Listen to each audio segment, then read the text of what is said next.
Good evening. Happy Friday the 13th, 2021. I'm sure it's not such a happy situation right now. We're still in the middle of the pandemic, and the Delta variant is here, and you hear about the Gamma variant, and the list goes on. I'm sure in the future it's going to be other variants.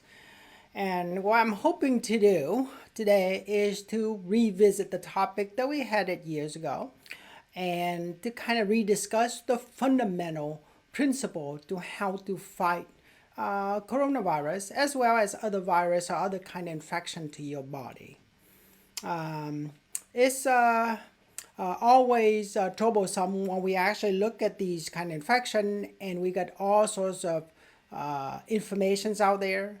Of course, there's misinformation, there's real information, there's accurate information.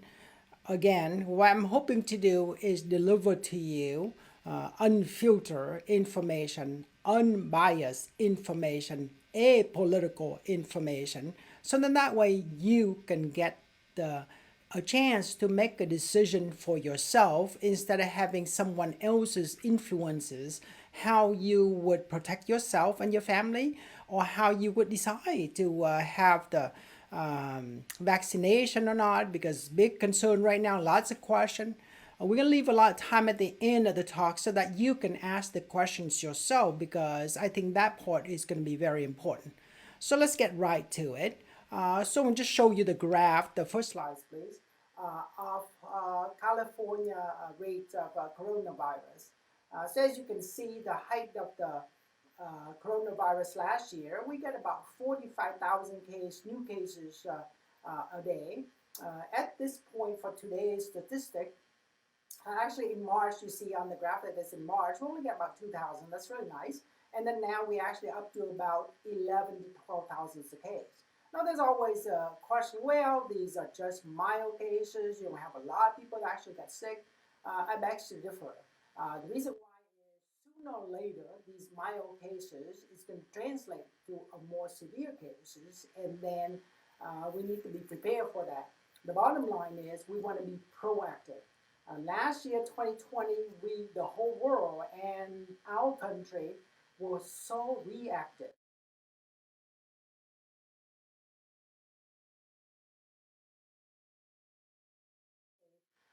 Instead of just kind of running from the viruses all the time and lock ourselves up and all of that. So the question is what is the principle? So go to the second slide, please.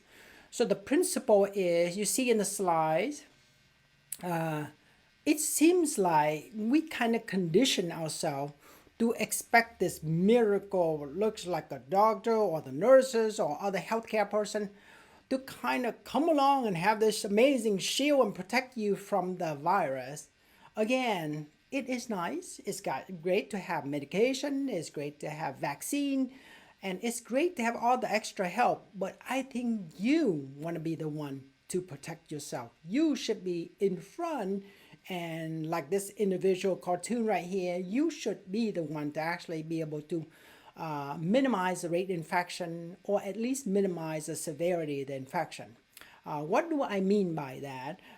What that means is that we don't have to be complacent all the time. Maybe the things to do, which has actually happened to a lot of my patients in the last year, and now we have a lot more data since last year to speak with a little more confidence. We have plenty of patients. We actually maximize their immune system, keep them a lot stronger, a lot healthier, clean out their liver, their kidney, make sure the system, their body, is going to be at the best shape possible. And then you keep the virus as weak as possible. You make it difficult for them to enter into your system, and you make it much harder for them to come in. And just imagine you have a battle, and you have your side, which is this gentleman on the graph right here, on the drawing right here, and the other side are the viruses. But just imagine you actually go in and you actually reinforcing the enemy. You're feeding the enemy's army. Well, that becomes a problem, isn't it? Because the enemy is going to be so strong. So the strategy is pretty simple. You maximize your immune system so that you'll be nice and strong. You keep the enemy as weak as possible, so then you increases the odds to win the battle and to win the war. That's really all there is to it, and we'll talk more about it in a little bit. So then if you ever get sick or you lose a few battles, then that's the time to get extra help from, doctors, nurses, hospital, medication, and that kind of thing in order to help you out. But first, we need to be sure that we is going to be at the healthiest, the best shape possible. So go to the third slide. So where do we go from here? And I think sometimes we're just too busy doing stuff. We don't actually pause and strategize things. And I think that's really important. Now, certainly in the country standpoint, the strategy right now, as you hear about vaccine, vaccine, vaccine. Well, why am I doing the talk today? Well, there's a lot of people who, like to do vaccine, like to do their part to keep the community safe. There's other people don't like to get vaccine because they get concerned about it for themselves and their family. And that's the problem that we have right now. We are so much driven to do more and more of one strategy instead of having a little more comprehensive. And I'm sure there's other community that actually do different kind of strategies to further improve the safety. But let's talk about it for our community. So the first question is, why do we need to do all of these things? Well, the why is really simple. You want to keep yourself safe, your family safe, your neighbors, your community safe. And at the same time, while doing that, you want to keep the spread of the virus to the minimum, right? So that's straightforward. Everyone, I think, pretty much agree on that. There is no significant disagreement there. And then the second question is what? What is it that we need to do? And how we're going to be able to get there. I think that's a little bit kind of differences. So from our standpoint, from our protocol, I just want to share with you, again, that is our approach. Different environment, different community might be slightly different. So what do? So number one, we make sure our body are very healthy and immune system is in the best shape possible. And then number two is that if someone come into a clinic, for example, they're going to have two possibilities. One is that if you vaccinated and show that, and you have no symptom, no fever, chill, coughing, sneezing, then you come in with the mask on. So the mask is always on. So that's number one. Number two is that if you actually come in and you don't have a way to show that you actually get vaccination, or you're not sure, or you have some kind of story that you can't, we cannot collaborate, really simple. Sit right there in your car. We'll come right out to you, do a simple swab. Nowadays, we have this rapid COVID swab. It takes about 10-15 minutes to get the result back. So then therefore, by the time you walk through the door, then it's nice and safe. We know that you are negative at that point. That is, I think, is the biggest difference between now and last year because of the fact that we have the capability to find out if someone's infected or not. So it's a lot easier. You don't have to wait days or even sometime even as much as 5 to 7 days to get the result back. So that's sort of like a simple. So for example, you talk about going back to school. Is it really healthy to go back to school? Well, I think it's nice for the kid to go back to school, be a part of the environment, the learning environment, but you want to do it safely. The last thing you want to do is to actually go in and then one person give to the next one. So, for example, that simple approach, just like we just mentioned, would most likely keep most people safe. And let's go back. One more question is the why. Why is all of this become such a big deal? Well, I think that goes back to the nature of the virus infection. A lot of you probably hear this term called the survival of the fittest.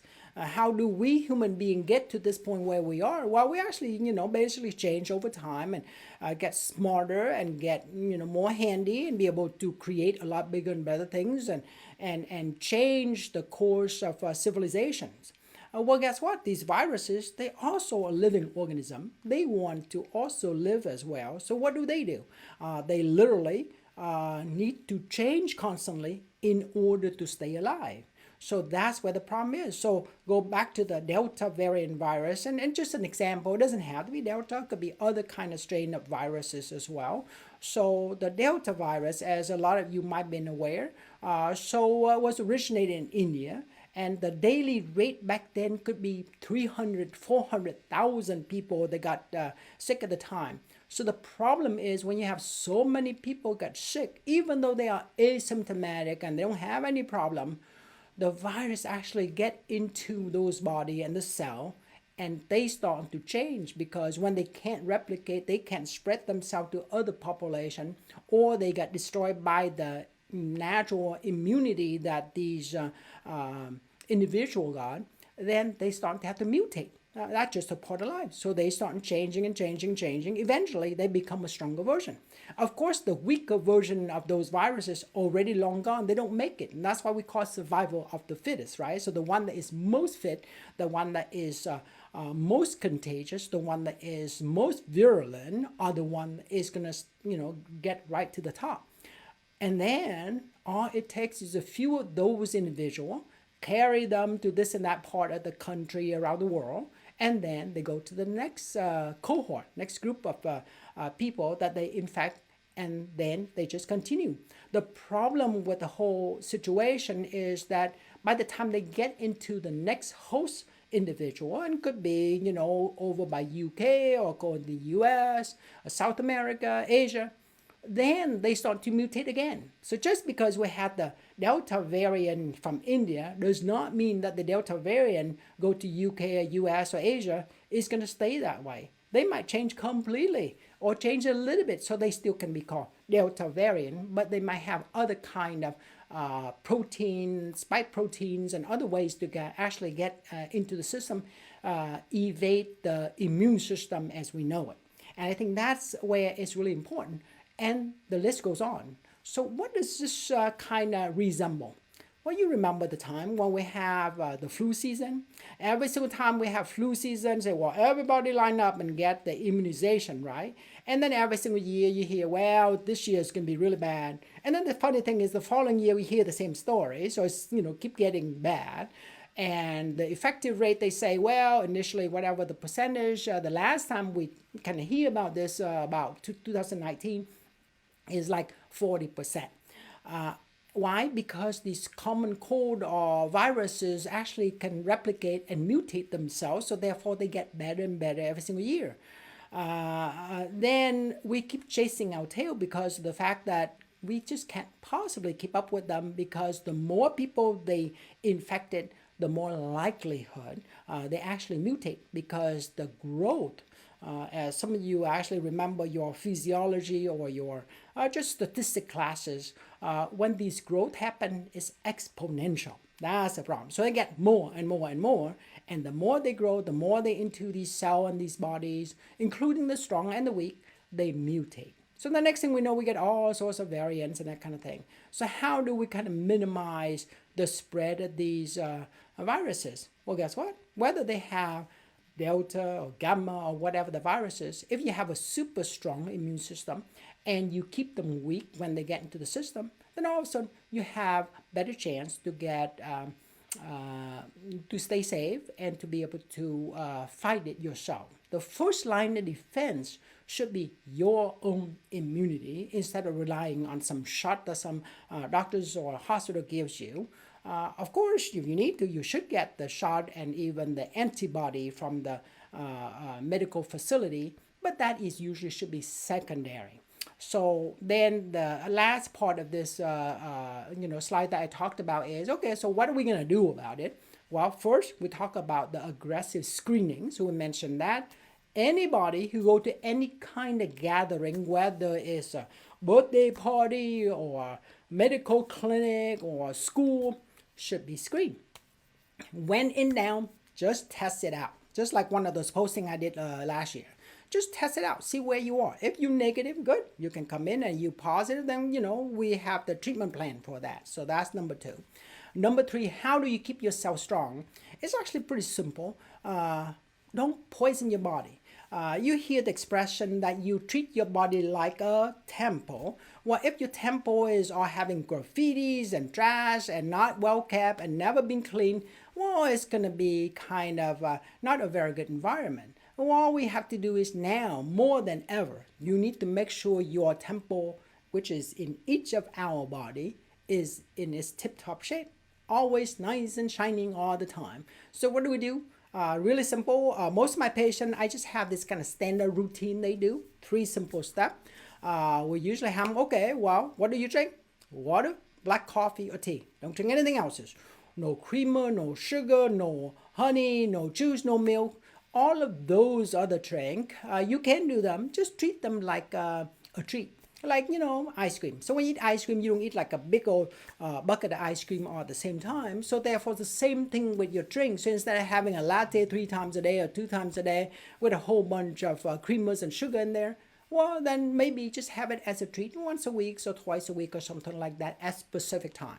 Number 2, very important, just kind of give your body a chance to recharge itself, to give your body a chance to kind of recover from just a daily work and activity. So finish eating by 7 p.m. and don't eat until 7 a.m. So about good 12 hours or so. Your body will thank you for that because it gets a chance to catch up. If you keep feeding your body all the time, your GI system, your liver is working constantly, it will never be able to catch up. And then in the morning, instead of having one of these big, hefty, kind of carb-loaded kind of breakfast, we have a light breakfast. What does that mean? 1 or 2 eggs, avocado, cucumber, something green, something protein. But then you're not, again, making your liver go to work so soon. So the main eating time is between noontime and 7 p.m. And that'll be your regular healthy diet. You can even give yourself a little treat here and there, no problem. So you don't have to be super restrictive, but you can give it some extra time for your body to stay healthy and to recharge itself. And then lastly, go easy on the fruit department. I think the biggest problem we have is that we talk about, well, have a healthy diet, have a good amount of fruit and vegetable. In fact, in the hospital, every single day when I go rounding with the patient, guess what I see? Big old bowl of fruit first thing in the morning. Well, the problem is that fruit has so much fructose in there. Unfortunately, fructose is not usable by the rest of our body, including our muscle. So therefore, it has to go to the liver for processing first. And so when that happens, becomes a big problem because then the liver is now preoccupied processing the fructose, and then it's not as available taking care of the rest of the body. So the liver get distracted. Really no difference when we talk about distracted driver and that kind of thing. So therefore, you want to give your liver enough time and less distraction, so it's going to be focusing on the task at hand, which is keep you and your body as healthy as possible. So that's basically it. And then once in a while, you get a little bit kind of inflammation, whether you have a cold, you have a coronavirus or aches and pain. Well, then you want to be sure you can help out by clean out your livers a little bit. So my other posting you probably see before, just do my favorite thing, just make your own artichoke tea. We kind of mentioned that, just kind of summarize it. Get 2 big artichoke, wash it well, cut in half, put in the biggest pot of water you can find, fill it up with water, cook it up for 1 hour, save every single drop of that in the refrigerator, drink it hot or cold once a day or so when you don't have a lot of major symptom. When you really get infections, including coronavirus, do it twice a day. Now, one thing I learned from my patient recently is that, well, guess what? It took about 7 to 8 months to grow an artichoke plant from like seedling into the plant itself producing artichoke. Well, guess what? Artichoke grows like bananas, so they just regrow. So you can just kind of harvest your artichoke and then it's still going. So all you need is, if you have some plot of land in your backyard, might want to, put some time out there being with nature, plant an artichoke, and then all of a sudden now you have your own source of organic source of artichoke at all times. And that's usually all you need to do. And then number 2 is, well, if you get infected, what do? Well, number 1, you get super strict with the diet routine we just mentioned. Well, the nice thing is that you already know the routine, so you just have to be stricter, that's all. So it's not coming as a surprise. And that's what happened to a lot of our patients last year when we kind of talk about it. All I have to tell them, well, remember the diet routine, just be super strict for the next, 4 weeks or so. And they, oh yeah, no problem, piece of cake. Oh, drink 2 glasses of artichoke. And I say, oh yeah, no problem. They already know the concept, so it's very easy. And then number 2 is, when you are super strict with your diet routine, especially during lunch and dinner, if you get infected and you keep your carbohydrate intake to the minimum, well, guess what?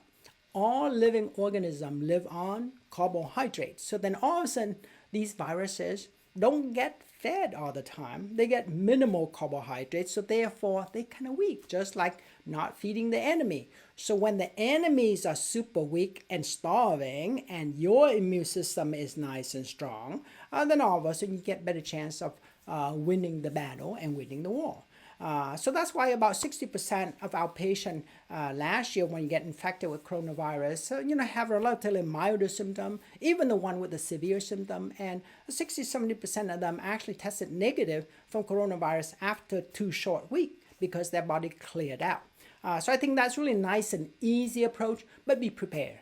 Now, if you, like one of the persons, say, well, I want to be even more prepared, what do I do? Oh, well, then if you want to be more prepared, you wanted to really being proactive about how to deal with where the coronavirus usually stay. So 2 places that they stay, one in your pulmonary and your ear, up in your nostril area, and 2 is your GI, your gut system. So if you really worry about it, well, make sure you clear it out. So I have people do breathing exercise when they get infected, but you can practice this even before that. So if you ever get infected, you're ready to go. Because see, what happened is that we have so many part of our lung, our alveoli, that is not well aerated and expanded. So you want to be sure you practice that first. So this is what I do with my patient. One hand in your heart, one hand in your abdomen. Suck it all the way in, feel both of the area expand, and then blow it out. Do 15 of those breaths as 1 repetition, and do it 3 or 4 times a day. You can do it first thing in the morning, before you go to sleep at night, and 2 more times in between. The point is, you got a good practice of expanding all the parts of your lungs. So if and when you need that extra reserve from your lung, it's ready to go. It's not rusty. It knows exactly what to do because you've been practicing. Really no difference than a soldier, do to practice kind of activity to be prepared for war. Number 2 is your GI system. The problem is that our gut is, has all sorts of chemical places for bacteria to hide, and of course for viruses to hide. For the flu season, you hear about this all the time. You have the GI symptom, and coronavirus is no exception. So if you really want to clear it out, then you just kind of do a little simple, gentle GI detox. So while you don't have a lot of symptom, usually my favorite is take a small bottle of magnesium citrate, maybe once or twice a year. Take the whole bottle when you're not going anywhere, and then you clean out your colon. The trick is, once you actually clean out your colon, I highly recommend that get the combination of pro and prebiotics to take it afterwards. So the bottom line is, you get rid of the toxic stuff in your guts, and you get rid of the bad bacteria in your guts, and you put your friendly bacteria in your gut so that you can digest food better and healthier guts. Healthier guts will less likely to harbor bad bacteria, bad viruses, so then you do a lot better. So that's basically it. I think just by doing those few things, you're going to be way ahead of the game, stay a lot healthier, and not needing a lot of extra intervention. I know that it sounds incredibly simple, but guess what? When you keep your temple nice and shining all the time, you're going to be in the best shape possible to stay healthy. Then, of course, the question is, well, what about these vaccine going on? Do I get the vaccine or not? Well, it's a very personal decision. My recommendation is make sure you go out there and get all the facts for yourself, but don't just watch all these video clip and all that stuff. The video can be very sensationalized, so I highly recommend just get some print material, read them from a trustworthy sources. So don't go to like these random websites and just read whatever they have on there, because you never know who wrote it. You probably hear these things that sometimes some of these websites actually replicate from some other website. It's just a simple technique of propaganda that someone wanted to influence your thinking process. I want you to think it for yourself and get the fact for yourself. The big question always comes up, well, how do I know I make the right decision? I know this sounds a little bit kind of unusual, but I certainly do this, and I recommend my patient do the same thing all the time. Find a quiet moment, take a walk in the beach, or and walk up the hill or somewhere by yourself. No earphone, no noises, no nothing, and then put your hand on your heart and just feel. What does it feel like? What does it feel correct? See, what happened is that we have this logical mind, our brain, but we have our heart as sort of like the feeling thing, and sometimes it's hard to describe. Then ask yourself the question, in that kind of moment, because then you can really listen to that so that you can find the right decision for yourself. Now, the fact that right now what we have is that when you get the vaccine, the risk of having major problem is actually without the vaccine. Let's put it this way: without the vaccine, the risk is about 8-fold increase for you to get all these infections, and about 20-fold increase of having bad symptom effects where you actually ended up being in the hospital. That's here now. The reason why I say here now is because it's just a matter of time before these viruses get smart. You heard about how the Pfizer vaccine initially about 90%, something like that. Now we're talking about maybe 80%, maybe 7%. Why? Because these viruses start getting smarter. They mutate again and again and again, so they evade these antibodies that were made by the original vaccine. So then that's why I said here now. Here now is that kind of 8-fold increase risk and 20-fold increased risk of having hospitalization. But over time, sooner or later, they're going to start invade your body. So right now, it's a pretty reasonable strategy. But at the end of the day, you want to keep your body super healthy so that you're not harboring these viruses. And the last part I want to mention, because we didn't touch on vitamins and that kind of thing, the only one thing I think is really important to check is that if you don't know how your vitamin D is, you better check. Because you know why? Vitamin D occupy the same H2 receptors on your cell, which is the very same receptor that coronavirus coming in. So just imagine you have a receptor and it's unoccupied because you don't have a lot of vitamin D. Then all of a sudden, when coronavirus coming in, well, they got an open gate. They just come right in. They're going to help themselves. They don't have to even get in line. They don't have to fight their way into the cell.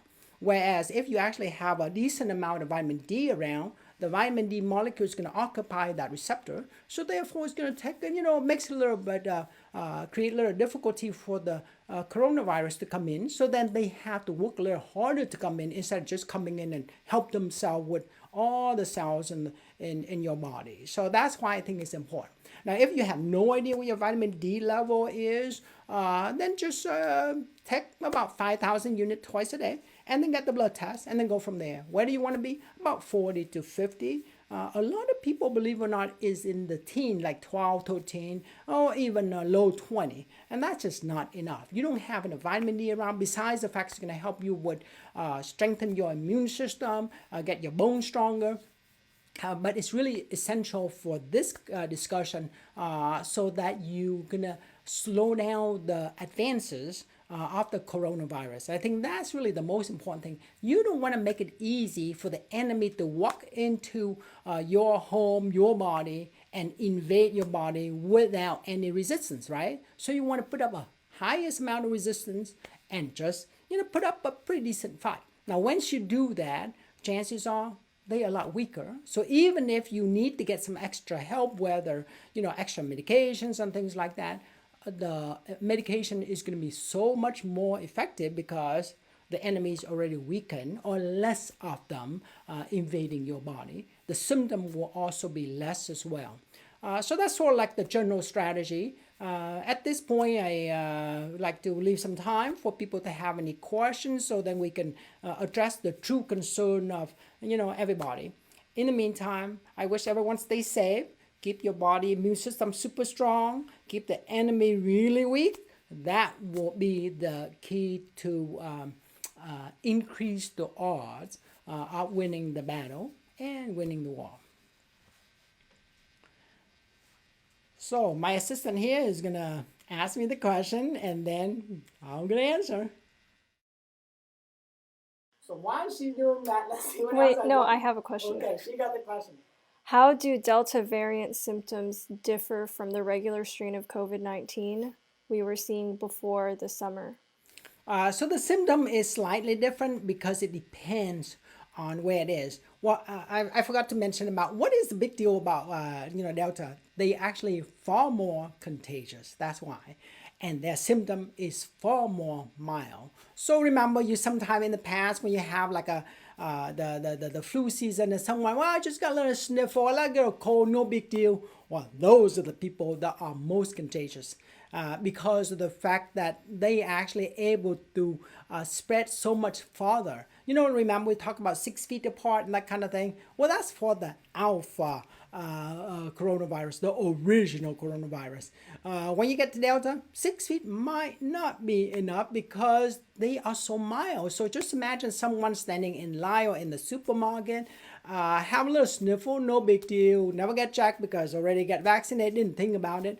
Next thing you know, they'll be spreading a plume of Delta virus around. So yeah, the symptom can be relatively mild. Could be just a little sniffle, coughing, a little bit of production, sneezing, and that kind of thing. But that actually makes it more contagious because we let our guards down and then we don't know. So it's always good to be safe.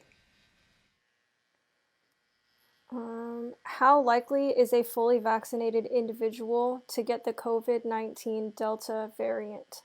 Right now, the chance is actually low, so everyone's happy about it. But just like I quoted earlier, initially we think that Pfizer vaccine 90% doing good. Now the newer report come out, Mayo Clinic, shows actually lower, and more of the data come from Israel as well. It's on lower and lower, so now we see number as low as 70%.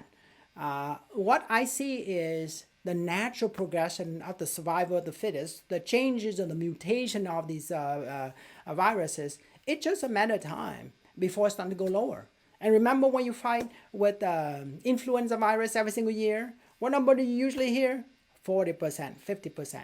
I would not be surprised if we start to get those kind of number, 50% protection.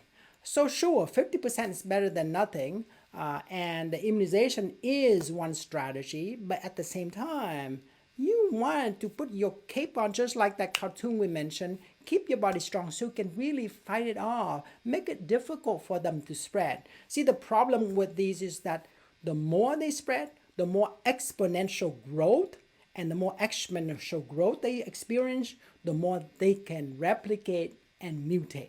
And that's where the danger come in, is the more of them growing, the more mutation happen, the more different kind of strain out there, then it's really hard to catch up with them. Any idea when children under 11 will be eligible for vaccines? What is your position on this? Yeah, I'm not in politics. I wouldn't know. I'm not in policy making. I wouldn't know. That would be a decision for the CDC. And as you know, it actually depends on a lot of different factors. Because remember, when you're actually that young, your body is still developing. Your organs are still growing. Literally, these kids are actually still growing. So then the big question is, besides protection from coronavirus, what else could it affect? So then there's so many different variations in there, variables in there to address. So that's the reason why. Now, if the rate that we continue to grow as bad as it is, you see the growth curve coming up, eventually, I'm pretty sure they're going to recommend, well, just vaccinate everybody. We're going to take that chance because the answer is going to be what the risk is going to be the benefit is going to outweigh the risk. And that's eventually it's going to come out like that. Well, guess what? If we actually slow down the spread of the virus, then we don't have to go down the road of, well, the benefit is going to outweigh the risk, just like we had enjoyed that earlier this year, and that would be nice. So I think that's really the important part that a lot of us can do. So besides saying, oh, I don't get the vaccine, if everyone do their part, get aggressive screening that we mentioned before, keep your body strong, keep the enemy weak, then chances are less growth, less mutation, then we don't have to have this very unpleasant discussion and potential negative unintended consequences with all of these mass vaccination on young kids that might or might not have a significant side effects from it. Should I get my kids vaccinated in the fall if it is approved for kids under 12, or should I let them build their immunity naturally? Well, I guess that's a $1 billion question. There's no right answer to that. If you ask me if I would do that, at this point in time, again, the success rate right now, 70, 80%, or maybe more, then that'd be a reasonable answer to say yes at this point. But again, if that's not to go down to 50% or 40%, then that's a different question all by itself. Again, the risks and the benefits get very complicated. So my recommendation for a lot of moms and dads out there is to look at the information and ask yourself a simple question.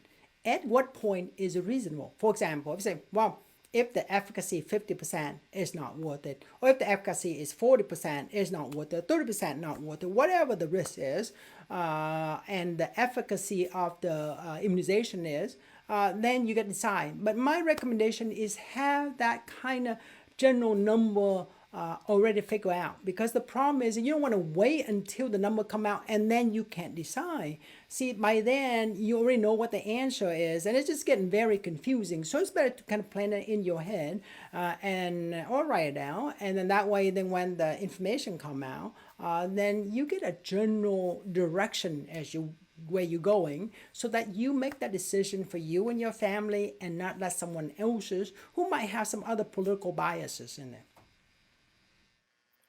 If we are vaccinated, is it okay to go to an event with large amounts of people if it's outdoors? No.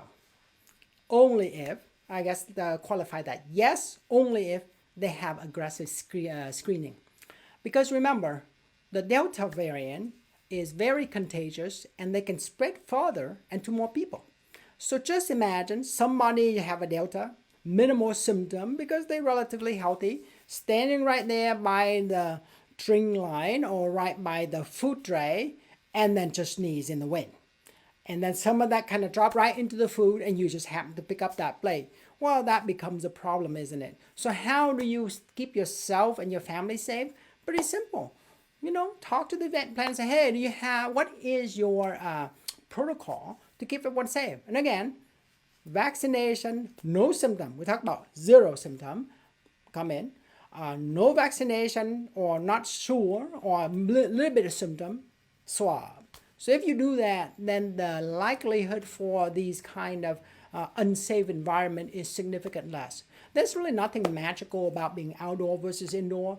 It's just more diluted, right? So when it's more diluted, it's harder to catch. But remember, the enemy being these viruses are a lot smarter now. They mutate now. So if they're not the Delta, they might be the Delta plus by then or more. So don't take that chance. You can never be too careful. Hello, I'm fully vaccinated, but still wondering if I can get my husband sick. Yes, I'm not as strong as him, but I keep trying and I'm the only one vaccinated. Absolutely, you certainly can, because you got vaccinated, so you actually might have little or no symptom, right? So especially if you work in a healthcare environment or first responder environment where you come across a lot of people who might give you a bit of that, then you certainly can give to your family. But something, I've been doing this for the last year and a half and still do that. I highly recommend everybody who's in that kind of scenario do the same thing. We kind of mentioned that one of the postings. So what do? When you go to work, you change your work clothes in like a separate place, like a garage, for example. And then you go to work. When you get home, you change in that same spot in the garage and put your regular home clothes on. But then when you get home, as soon as you can, shower, wash everything off. So in that way, you don't have a lot of stuff get stuck on your body unintentionally. The typical places that the virus hide are usually in your hair and your nostril. So just kind of make sure you clean everything real well. Now, those of you who are actually more adventurous and really want to the next step, look up my posting about cold therapy, so that will activate your immune system, lymphatic drainage to actually clean out a lot of the inflammation a lot better. I understand that it's not something people enjoy doing, but if you do that part, it's going to give you that added benefits to boost your immune system and less likely to carry some of these around. If we are fully vaccinated, should we get booster shots? Yeah, at this point, I do not recommend booster shot, because you know why? What is what is the antibody that you have right now? You got a good set of antibody from, these shot. The problem is the virus now is a different virus. So you had the booster shot with the same kind of immunization. It's not going to help you. You might have this much antibody. You can have that much more antibody, but it's not the effective antibody against Delta or Delta plus, then it's not going to be helpful. Now, in the future, just kind of similar to the flu season, if you have a more current, updated, then that would be the things to do. But the regular present shot that we have, having another booster shot without any other reason, like being immunocompromised, people that actually don't develop a very strong immune responses, like transplant patients and severely ill people, then it's not going to be that helpful because you actually got a fair amount of antibody to fight against the virus. It's just the different strains are coming to your front door, so you're not going to be as prepared.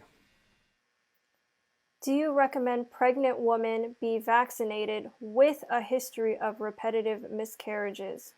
That is actually a tricky question. So the American College of OBGYN as well as the CDC recommend, oh yeah, you can do the vaccination for the ladies. People that actually get multiple miscarriages, that's another problem all by itself. The question you ask is, why are you having multiple miscarriages? Now, certainly our patients that we see in our clinic that do this, a lot of time we run these barrier tests to look for this condition called thrombophilia. Just a fancy name for saying that your blood is a little bit thicker than regular person, stickier. So when that happens, it actually, when you get pregnant, you get extra hormones secreted as a pregnancy, then it makes your blood even thicker than that. So then you form little teeny tiny clot that basically plug up the placenta, and that's what causes multiple miscarriages. So sometimes you hear patients that actually got these conditions that are on these kind of shot, the blood thinner shot, to kind of reverse that process to make it easier for blood flow. The big problem is, well, you get the immunization. What does it do? Get everything in your body to make as many antibodies as possible, take all the resources to do that. Well, guess what's going to happen? Inflammation, right? I mean, people mention about all these different kind of symptoms they have when they get the shot.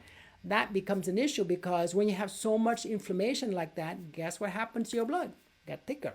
When it get thicker, more clotting, plug up placenta, plug up liver, and those kind of symptoms you heard about, or other kind of organs in your body. So that becomes a lot more dangerous. For those kind of more specific question, I highly recommend have a in-depth conversation with your doctors, but don't just show up and ask them like you asked me right now. Put down the number of questions that come to your mind ahead of time. So when you talk to him or her about that, you can say, okay, what about this? What about that? What about that? So then that way, then when you leave that visit, you have a whole lot more relevant information for your situations. What is the best type of mask to use for protection? So nowadays, I think there's only two masks that I recommend people use right now. So, and I carry both of them most of the time. So if you have a regular scenario going out shopping or even the hospital environment, like, kind of medium risk or low risk environment, just get one of those, surgical masks. Again, last year there's a big shortage, big problem, but nowadays it's pretty readily available. So just get that. So just put that on. Now, if you want to put your extra kind of cloth mat up front, you certainly can. But all you need is just that simple surgical mask. But then I highly recommend always have an N95, the real N95 in your pocket or nearby in the car. So if you go to a more kind of a higher risk environment or you're worried about, then put on the N95. Now, the big thing about N95, as a lot of you might know, you work in the clinic, the hospital will do these kind of, fitting tests. Make sure that it fits, because no point to put the N95 and the next thing you know, it doesn't do anything because the holes everywhere and you can breathe through it. So the kind of simple homemade test is really simple. You put it on, make sure it's nice and sealed, and then get some cologne and spray in the air. Do you smell or not? You don't smell it? Chances are you do pretty well. So make sure well fitted, don't smell any cologne. That is what I recommend everybody when you go onto a flight somewhere. put it on, and do not take it off until you get off the plane, because it's so much higher risk environment on the plane. You don't even know who's on the plane with you, what kind of virus is floating around, what kind of strain it is. So before you get into the plane, put that on, and then you get off the plane, then you take it off. Don't even bother to take it off, take a drink or anything like that on the plane. Usually I recommend my patient put the N95 and then the surgical mask on. So by the time you get off the plane, you pull off the surgical mask, toss it. Don't even bother to touch it because it can be fully loaded with germ. And then put your N95 into a Ziploc bag, and that will be used for future occurrences. There is a 13% risk of preterm baby or baby to be in the NICU as stated on the CDC website. Is it worth the risk being vaccinated when it's 5% chance to get COVID or risking my pregnancy? Well, as you can see, risk benefit. The thing that will help you to not go down that road is keep your body super healthy. Don't even get infection in the first place. Stay away from people. Don't go to these events. Then the problem is going to be so much easier. See, we keep talking about being reactive all the time. If you are proactive, you wouldn't even be down that road. Now, if you have any issues and concern, then of course, have a more in-depth discussions with your doctors. But as you can see, a lot of these are very personalized, very in-depth, and I think it's really important to talk to your doctor so that you can really get the level of comfort. At the end of the day, being proactive is to have that game plan in place. Don't wait until you have whatever the symptom. That way, then you'll be able to basically activate that responses instead of, well, what am I going to do now? No, don't wait until what to do now. Have the plan kind of drawn up. Even have some of these kind of trial runs so you know what to do. Well, I really thank you very much for spending time with me this evening. Friday the 13th, no place to go, no things to do. Actually, there's a lot of places, but do not go out there to the call weeks because there's a lot of people out there and they just go all over the place. You don't know who they are, where they come from, what kind of immunization status they are. So, just stay safe, stay away from people. If you go to the beach and do these kind of grounding, kind of walk like I mentioned in some of the posting, then go to one of the local beach and that will keep yourself safe. Again, at this point in time, as far as we know with the science, it's totally reasonable to get yourself vaccinated so that you minimize the risk for yourself, your family, and your community. So you're actually doing a pretty good deed. And just the last part, some of you might have these concerns. Well, what if they have all these different chemicals in there and hurt my body and all of that stuff? Just hypothetically, if it were, well, guess what? Remember we talked about that shining temple, which is your body? Once you keep your temple super nice and clean, it is amazingly capable of getting rid of those foreign material that somehow happen to be, allegedly, or being concerned in your shot. So just remember the fact that keep yourself safe, keep your temple shining. The chance for a lot of bad, negative things happen is so much lower. And that is all about being proactive in this very crazy world that we live in. And thank you so much again, and have a good night until next time. And next time, I guess we talk about women's health, which is like my thing, which I do all day. But we'll meet again in a few weeks. Thank you.